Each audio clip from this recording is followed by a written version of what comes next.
33 годишна бремена жена почина на клиниката за гинекологија.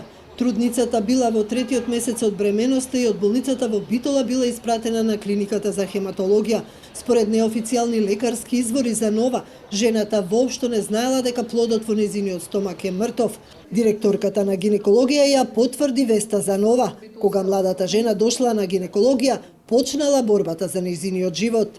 На клиниката е примена во тешка општа состојба, поради што веднаш е примена во одделот за интензивна нега и терапија. Веднаш по приемот настапува една кардиопулмонална инсуфициенција, пошто дежурниот тим на анестезиолози пристапува кон интензивно реанимирање на пациентката некаде околу час и половина, за да на крај, после тој интензивна борба за живот, тој час и половина настапува екзитус, односно смрт кај пациентката за жал. Директорот на клиничкиот центар во Битола Најдовски Васко за Нова изјави дека при лекарски преглед биле забележани аномалии на плодот, пошто заради сигурност на мајката и бебето, жената е пратена во Скопје.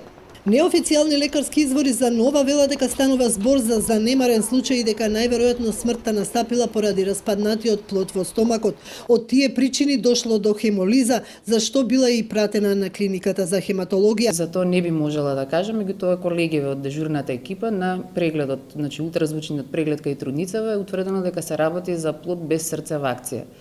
За староста на смртта на плодот ќе зборат резултатите од обдукцијата кај пациентката. Дали се работи за пропуст, лекарска грешка или нешто сосема трето, треба да покажат резултатите од обдукцијата. Младата битолчанка зад себе остави сопруг и 6-годишно дете. Во последните 2-3 години зачестија смртните случаи на родилки. Ова се случува во 21. век во екот на скапи реформи и обуки, но пациентите тоа не го почувствуваат.